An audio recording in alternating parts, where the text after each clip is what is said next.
ब्रह्म मुहूर्त में जल पीने को बहुत उत्तम माना गया है। उससे क्या होता है कि हमारा पूरा जो सिस्टम है, जो हमारे अंदर का पूरा डाइजेशन सिस्टम से लेकर के हमारा जो हमारे शरीर के जितने भी अंदर के इंटरनल हमारे ऑर्गन्स हैं, वो पूरे को शोधन करने में जल हेल्प करता है।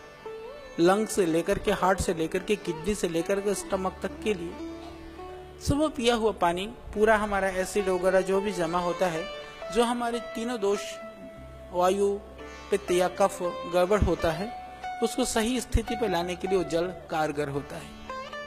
अब उस पानी को पीने से जब हम बहुत सारी चीजों से बच सकते हैं। दूसरी बात कि रात्रि को आप तांबे के बर्तन में पानी रख करके आप सिरहाने के पास रख दीजिए। जिनको रात को भयानक स्वप्न दिखते हो, बहुतों को दिखते हैं, कभी कभी डरते हुए उठते हैं, लोग आते हैं, कई कहते हैं कि तुम्हारा जो है वास्तु का दोष है, तुम्हारा इधर कमरा टेढ़ा है, तुम्हारी खिड़की टेढ़ी है। खिड़की टेढ़ी नहीं है, कमरा टेढ़ा नहीं है, टेढ़ापन इधर घुसता है ना, सब टेढ़ा ही टेढ़ा नजर आता है। इधर ठीक हो जाता है ना, सब सीधा सीधा नजर आता है।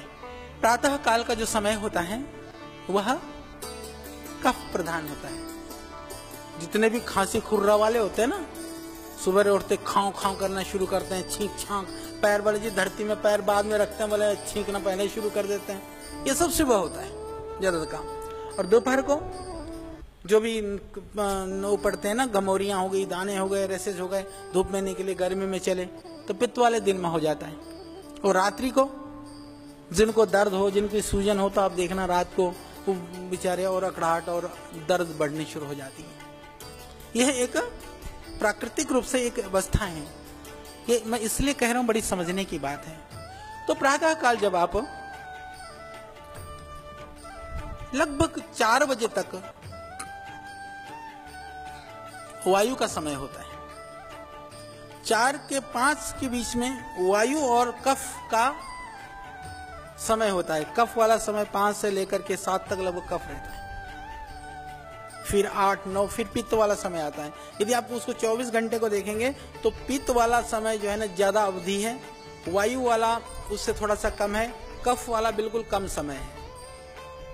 यदि हम 24 घंटे को यदि घंटों में बांटते हैं तो तब जब सुबह हम उठते हैं, जो व्यक्ति 4 और 4:30 बजे के बीच में उठता है, 4 और 5 के बीच में उठता है, आप कभी देखना जिनको कब्ज की शिकायत हो, 100% तो नहीं कहूंगा मैं पर 90% कह सकता हूं कि जिनको कब्ज की शिकायत हो वो 4 और 5 के बीच में उठना शुरू कर दें, कब्ज की बीमारी 90% ठीक हो जाएगी।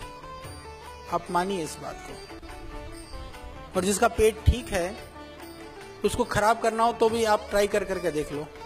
आप 7-8 बजे तक सो जाओ, फिर पेट साफ हो जाए तो मुझे बताना आप इसका कारण क्या है।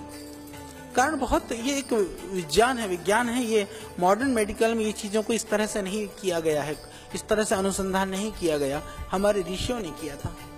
जब कफ का काम क्या है, कफ क्या होता है? कफ एक तरह से श्लेष्मा है।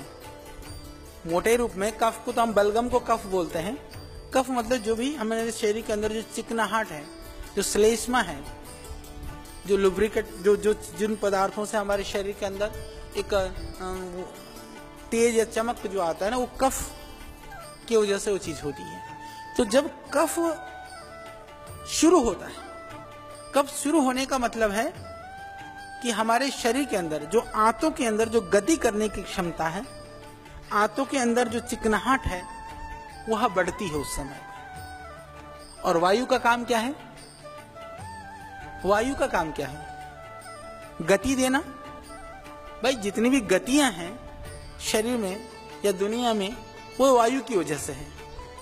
तो सुबह सुबह वायु का समय खत्म होने को है, वायु गति प्रदान कर रहा है, कफ एक स्थिति को लचीलापन या उसको सॉफ्ट कर रहा है मल को, तो मल विसर्जन वायु और कफ के समय पर ठीक हो जाएगा। वायु का समय निकल गया, फिर बचा कफ और पित्त का। तो कफ का रह गया 7 बजे के बाद में, तो भी पूरा पेट साफ नहीं होगा, थोड़ा साफ होगा। क्यों? क्योंकि गति देने वाले का समय कम हो गया, वो चला गया। फिर उसके बाद में और लेट हो गए तो चिकनाहट भी खत्म हो गई, सूख गया मल, फिर तो वो बनेंगे सुत्ते से, क्या बोलते हैं उसको, बिल्कुल एकदम टाइट लैट्रिन होनी शुरू हो जाएगी फिर तो भयानक स्थिति। इतनी सी बात है और ये बिल्कुल व्यवहारिक बात है। तो हम यदि सुबह उठते हैं, पेट ठीक होना शुरू हो गया, बाकी सारी बीमारियां हमारी हम काफी कुछ कंट्रोल कर सकते हैं। तो सुबह उठ करके जल्दी उठना, पानी पीना, इतने मात्र से कितने सारे लाभ।